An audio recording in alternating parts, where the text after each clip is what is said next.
What is up? Welcome to another edition of Sactown Movie Buffs. Once again, I'm Kier, and this is Jason, and we are back today with another show for you guys. Today, we're going to be reviewing a new film that is in theaters and also streaming if you want to pay $30 for it, which is which is what I did. I ended up watching it last night, so I had no choice but to. I didn't have time to get to the theater, and it was all of us watching it, so that was here at the house. So we would have spent that anyways, even with my Cinemark membership. I would have spent $30 easily. You know, three people would have been $30. I think it's like $9.99 per ticket or something like that. So with the Cinemark membership, I believe. So I would have spent $30 regardless. So you know. But yeah, so it's $30 if you want to watch it on Disney Plus, or you can go to the theaters and pay whatever you pay. If you don't have a membership, then it's $15. Huh? $8 for me, but I was going by myself, so yeah, or $8 or whatever. Matinee. Yeah. Oh, you went early. Okay, yeah. So yeah, a matinee would be $8, but typically if you're not going to a matinee, it's like 10 plus or something. So either way, Cruella, let's get right into it. So we're going to bring that in, and I have you take that one away, Jason. Cool. Yeah. So Cruella is I don't think anybody doesn't know this, but Cruella is basically the origin story, which is one of those things that terms that gets thrown around a lot these days, of Cruella de Vil. So of course the villain from 101 Dalmatians, here played by Emma Stone, and it's basically her like I said, her origin story. In 101 Dalmatians, this character is just there, fully formed, already evil, the villain. And this movie kind of wants to give that character a backstory, kind of a tragic backstory, and explain how she wound up the type of person that she was in 101 Dalmatians. So it stars Emma Stone as the, I don't know, probably 20-something version of Cruella de Vil, but it starts when she's a child. Yeah. When she's you're right. But anyway, it starts when she's a baby, her adolescence up through her 20s or so, it's. I'm not a Disney expert, I don't love everything Disney, and I'm not a 101 Dalmatians expert. I never saw the Glenn Close ones, and I haven't seen the animated one since I was a little kid. But I remembered I liked it and everything. So I'm sure there's a whole lot of like Easter eggs throughout this movie that I didn't pick up on. But to me, that didn't really matter. I had a really good time with this movie. I enjoyed it a lot. It had a lot of style. It was funny. It was really well acted. I thought Emma Stone was fantastic. I think Emma Thompson is really good too. As the villain, who's even more villainous than Cruella de Vil. And I really liked her two friends. Basically, when she's growing up, she meets her only two friends are these other two little like thieves, like Oliver Twist style thieves. I really liked them, played by Joel Fry and Paul Walter Hauser, who's an actor I've really come to enjoy in the last couple of years. But yeah, it's a really fun movie. I thought it's got a lot of style. It felt to me a lot like a Guy Ritchie movie. Coincidentally, it felt a lot more like a Guy Ritchie movie than the actual Guy Ritchie movie that came out this year. That's not characteristic of his style at all. This felt more like that kind of very madcap British humor that's in this movie. And it also has, as a music lover, I also really enjoyed the soundtrack of this movie. It's like nonstop, one amazing song after another, and I always really enjoy when a movie's got a well-chosen soundtrack.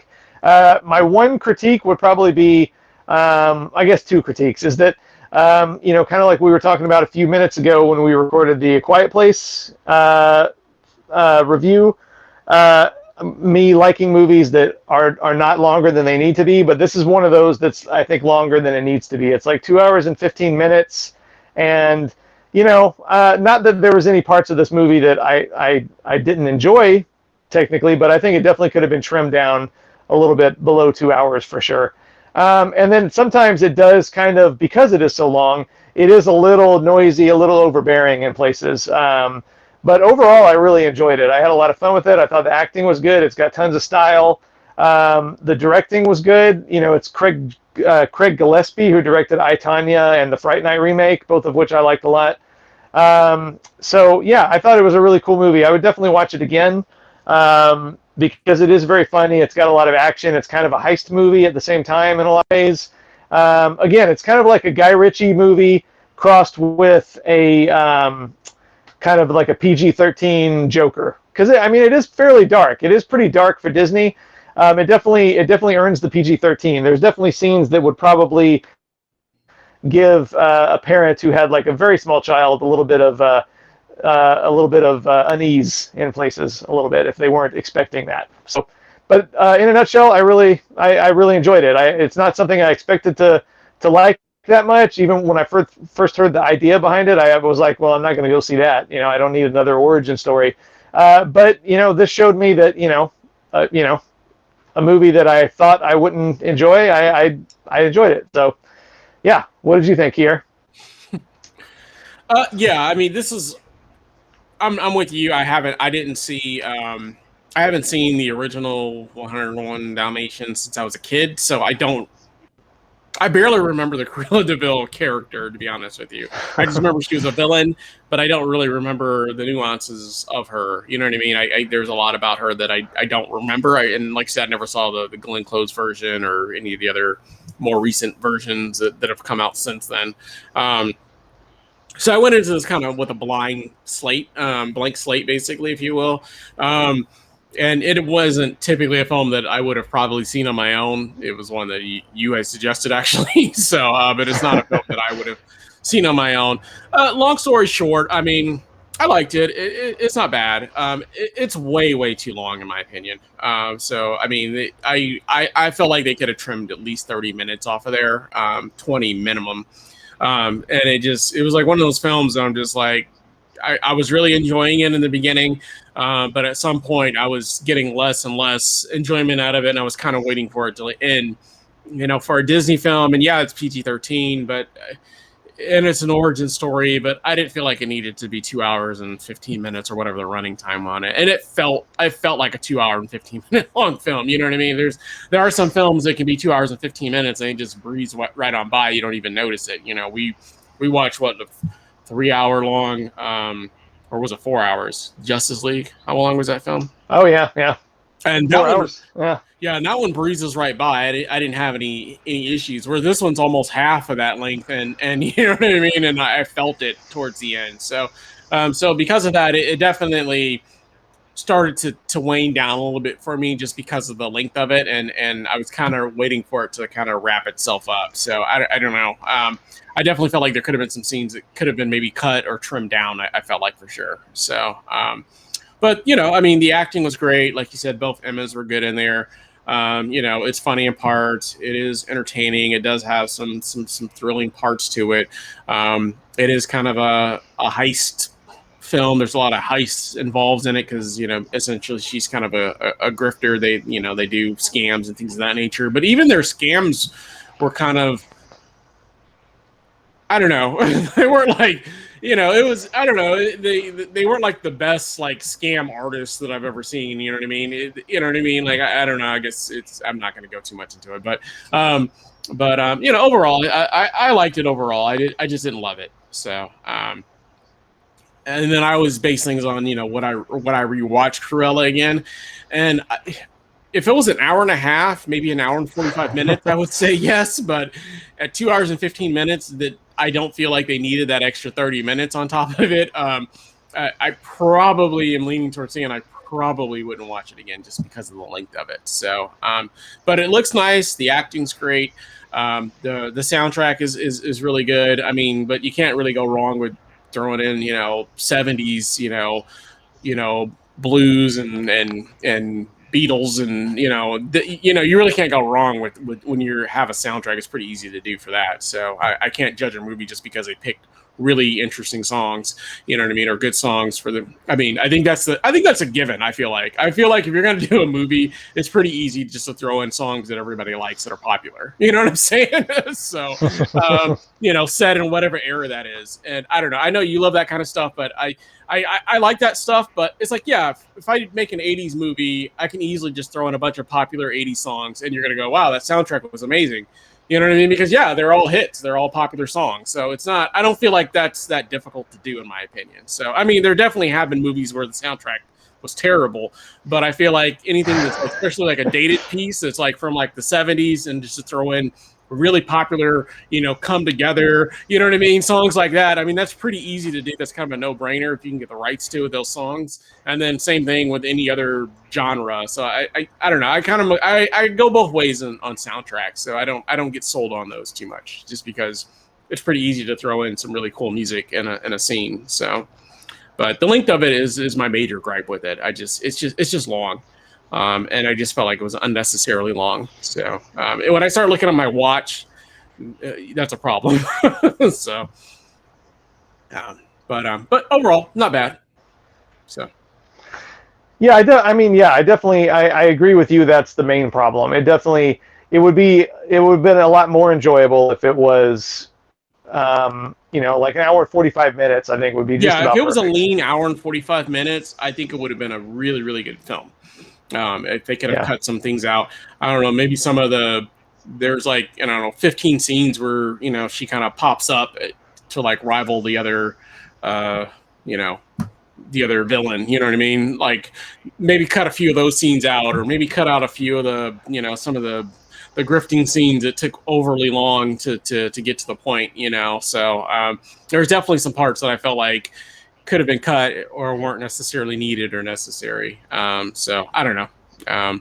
And then, you get a pretty decent backstory on Cruella, but you barely get a whole lot of info about her two best friends. You know what I mean? You like, there's, I don't know. It's kind of like one of those things where it's like, it's that long, and I still felt like there could have been some more character development for her two friends that are just kind of along for the ride, kind of thing. So, so you wanted it to be longer, is what you're saying?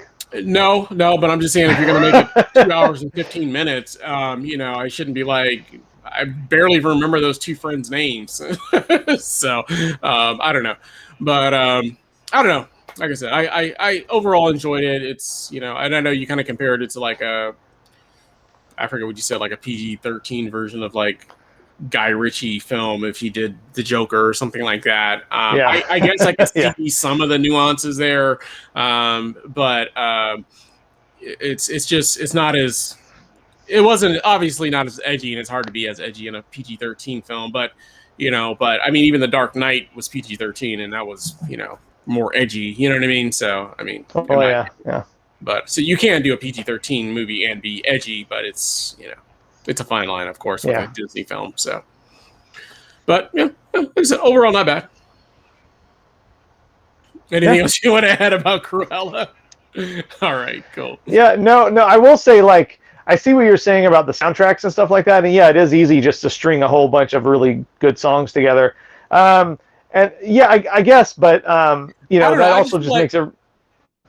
It also just makes it really enjoyable for me, because I love music so much, and just to hear, I mean, most people love music, but I mean, it's pretty easy to hear 70 songs that you love, you know what I mean, like 70 blues and soul songs or whatever they want, or pop songs or whatever. I personally just don't get sold on just the soundtrack alone, because it's pretty easy to do, unless you're making like a 70s film where you're doing a bunch of songs that I've never heard before. I mean, who hasn't heard? You heard all those songs 1,000 times that were in that movie. So, I mean, that's not all of them. Or in the early going, there were some songs that I didn't know, and I wanted to find out what they were afterwards. But yeah, for the most part, they're pretty big songs. Yeah, but made it fun for me, because I love. Yeah, I love it when a movie takes the time to construct such a good soundtrack. The same reason why I love Quentin Tarantino movies. His soundtracks are very well chosen. And yeah, Yeah, but the there are difference with usually his picks that soundtracks are a is little. most of the songs aren't major hits. They're normally like the underground stuff that you really have to look for. Who hasn't heard "Come Yeah. Together"? And I can't think of some of the other songs that were like really really big in there. I think there was like Well, some. that wasn't the Beatles' version of "Come Together" though. I hadn't heard that version of "Come Together." I think it was maybe. Oh, it was Tina Turner. I think it was Tina Turner doing "Come Together," which I don't think I had heard before. Yeah, So yeah. whatever. Same thing. It's the same song. Come on. So, I hadn't heard that rendition of it, I don't know. Hey man, But if you can't tell the difference between Tina Turner's voice and John Lennon's voice, I mean that's a personal problem. I mean, anybody can tell the difference between the two songs, but it's the same song. Is what I'm saying. So it's not that it's not that difficult to do, is my opinion. So I don't know. I'm just not as you get sold more on the soundtracks than I do. So I feel like you could do it. I can make a crappy a crappy movie, but I could definitely make sure the soundtrack is on point pretty easily, a lot easier. Well, that would be worth a point for me then, because at least that made it. At least I enjoyed that part then, you know. So I think it can make a bad movie. I think it can make a bad movie tolerable, and I think it can make a good movie even better if they assemble a good soundtrack, because that does take work, you know. And I would definitely rather hear, I would definitely rather hear the Doors and Queen and Tina Turner and the Zombies and Black Sabbath instead of just like some generic, score the whole time. So Yeah, fine. Yeah. Okay. Well, like I said, yeah, most people love music, so it is what it is. So yeah, the soundtrack was amazing. The movie was overlong. I can agree with that. I can agree with that for sure. Cool. Anything else you want to add about Cruella? No, we can talk about the soundtrack more though if you want to. I'm good. Okay. All right. Well, overall grade and face you would give this one. I gave it a solid 4 out of 5. It's a B plus for me. We just recorded 3 shows in a row, and I gave that 4 out of must be like 5 your to all of them. default Yeah, grade, basically. I don't know. lately I've been giving it a lot. That's all I can say. But this is kind of where A Quiet Place 2 is one where I can see it going up from there. Oxygen, it just barely squeaked into a 4 out of 5. This for me is like a solid middle range 4 out of 5. It's a B plus. I enjoyed it. Could have been better, but I think it had a lot going for it, and I enjoyed it a lot. So yeah, B plus, big smile. Cool. Yeah, I teetered on this one a little bit. I ended up settling with a 3 out of 5 on it. I almost got a 2.5 because it is really long. But I did like a lot of what was going on. I just wish they had definitely trimmed the fat on it for sure. I mean, it could have been a 3.5 out of 5 for me film had they trimmed the fat on it. So, and I was surprised. I didn't expect to like it at all. I didn't expect to even want to see it at all. So, but I was definitely interested, especially in the very beginning. It was more towards, once about the hour and a half waypoint, and I realized how much time was still left, and I was just like, how much more is this story gonna tell? You know what I mean? Like at about hour and a half point, I was like, there's still another 40 minutes 45 minutes left of this film. You know what I mean? So that's kind of a problem. But like I said, overall, I'm gonna give it a 3 out of 5. I'm gonna give it a smile with no teeth. Like I said, it's not a bad film. It definitely is a more edgier version of Disney, and I know people are going to argue that Disney also makes the Marvel movies, which are more action and that sort of stuff. But those ones aren't. I don't consider those ones to be as Disney as something like this. So just in my overall feeling about them. So it's like Disney more like bought the rights for like the Marvel movies versus this is a 101 Dalmatians is a Disney film. So so it's a little I feel like they kind of absorbed Marvel the same way they kind of absorbed Star Wars, really. Exactly. They weren't initially Disney products, you know what I'm saying? They just kind of absorbed them. So I look at them a little differently. So someone just made that comment to me. They were like, well, Marvel's Disney, and the Avengers are Disney, and Star Wars is Disney, and I'm like, yeah, but they weren't always Disney. So yeah, no. it's different. I definitely see what you mean. Yeah, for sure. But so this one definitely was probably the most edgy, straight up Disney film that I can think of. You know what I mean? So, in my opinion, anyways. So, yeah. Cool. Well, let us know down in the comments. Have you seen Cruella? Did you like it? Was the length fine? Was it too long? Was it too short? Should have been 3 hours long. I don't know. You tell us down in the comments your thoughts. They could have put in a whole lot more songs that way. Yeah, they could have put in a lot more songs and made it even a better soundtrack with more songs. That's right. That's right. Could have some Jimi Hendrix in there. We got a bunch of other 70s music in there as well. So 60s and 70s, yeah. Yeah, 60s, 70s, whatever. Because, yeah, they started off in the 60s, like 64 when the film first started. So, yeah. Yep. Cool. Well, like I said, let us know down in the comments. Obviously, if you like the channel, we ask that you like, subscribe, make sure you hit that bell notification so you don't miss any of our updates. And we'll be back again with another show for you guys again real soon. We thank you for watching and hope you have a great day. Bye. Bye.